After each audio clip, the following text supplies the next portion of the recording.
The video I uploaded regarding the disqualification in Arizona was met with an overwhelmingly positive response, of which I cannot express how thankful I am for all the support. However, I've been told that individuals within the debate community have decided to bombard my coach and the administrators at my school with emails calling for the video to be taken down. This is despite me stating in the video description that my coach and principal have already advised me not to post it. Here's one of the emails which really encapsulates what all of them have been saying.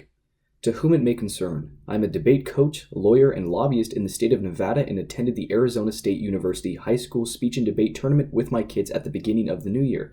You obviously have received many emails regarding this matter, but please do not group this in with the rest. The conduct of your children is absolutely unacceptable and demands sanctions be placed on their program. Their inflammatory remarks have been used to justify harassment and targeting of high school children. The process of doxing, or exposing the address and other personal information, is one constantly leveraged by hate groups and white supremacist organizations to stifle dissent. Jordan Peterson and Ben Shapiro very directly advocate for eugenics and genocidal policies and ethical frameworks that are not only an embarrassment to our collective humanity, but also to your institution.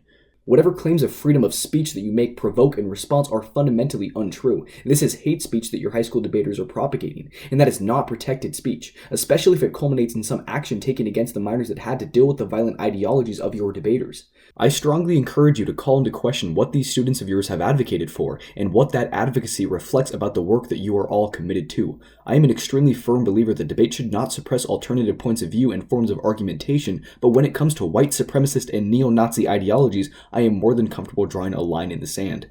For anyone still on the fence about whether or not we should make a distinction between free speech and hate speech, this email is one of the most frightening examples of why that would be a terrible idea. Rejecting identity politics in favor of individualism is considered hateful to some. Those famous words, "Judge me not by the color of my skin, but by the content of my character," is now seen as a hateful idea to some. The respect for reason and the individual as a necessary catalyst to it is what liberated the very people they claim to care about. Yet these social justice warriors today consider these ideas hateful, white supremacist, and neo-Nazi. Hate speech is subjective, and designating the mode of evaluating language to be subjective interpretations of what counts as hateful only results in a world in which those who have power get to decide what language is permissible. And sometimes the people in power are like the person who wrote this email. Perhaps most unsettling about that email is that this person is a high school coach, lawyer, and lobbyist. They're actively in charge of teaching students, mediating our justice system, and pushing for legislation. And can we point out the hypocrisy in their claims of stifling dissent when both A, that's exactly what they're trying to do to us by calling for the video to be taken down, and B, what our opponents did in that round was not dissent. It happens all the time. It's the norm in the debate community. The email also implies, like many of the ones that my coaches received, that we are encouraging doxing or harassment of our opponents. This is despite the first sentence of the video description being, the aim of this video is not to attack anyone.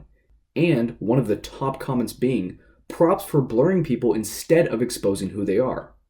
We wish no harm to the girls. They're young and they made a mistake. I place much more blame on the coaches indoctrinating these students into this, and even more so on the professors at the universities where this is stemming from. Students are joining debate to learn critical thinking skills and be exposed to other ideas. Instead, they're brainwashed into identity politics, hyper-leftism, and victim mentality, prevented from hearing other points of view and isolated within an echo chamber. It needs to be pierced.